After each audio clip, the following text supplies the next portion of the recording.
Welcome back. Now, high tuition fees and an increase in learner numbers has worked in Curro's benefit. During the half-year period, the group delivered an 8.3% increase in revenue, which further translated to a 16.2% jump in headline earnings per share to just over 40 cents. And joining me now for a look at that report card in greater detail is a company CEO, Cobus Loubser. Thank you so much for your time, Cobus. Before we actually get into the numbers, I'd like to extend a heartfelt congratulations to record breaker and Olympic silver medalist Mayanda Awalaza from Curro Hazeldean. The halls of Curro Holdings must be buzzing.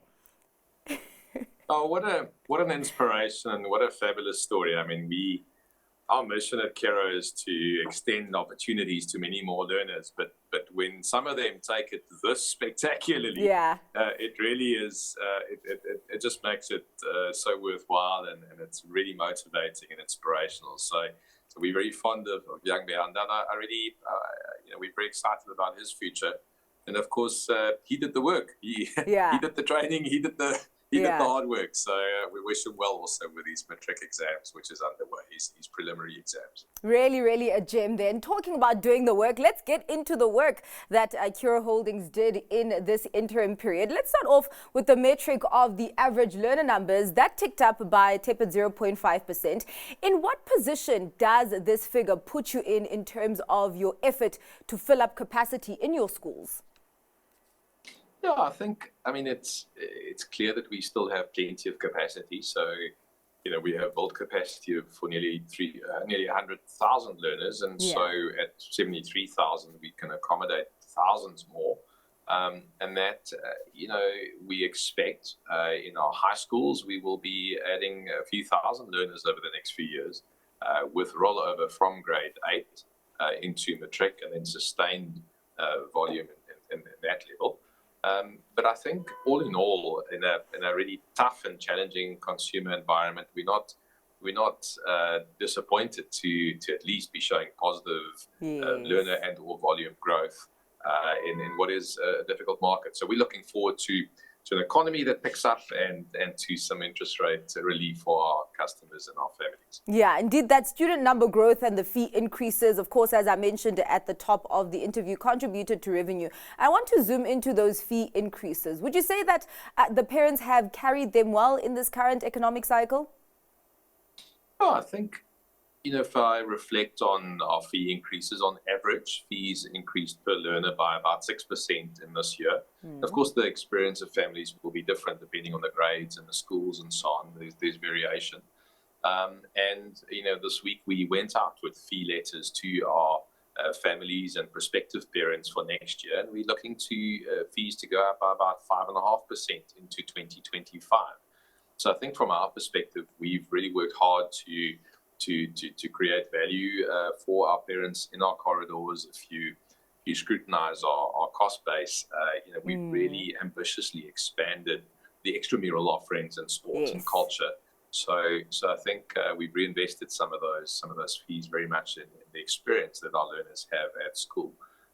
So by and large, it's been a tough stage for families. We've certainly seen at the lower end of grades, in other words, the younger learners, and de facto then younger families have been under pressure. And so our growth in the early grades have been a little bit disappointing.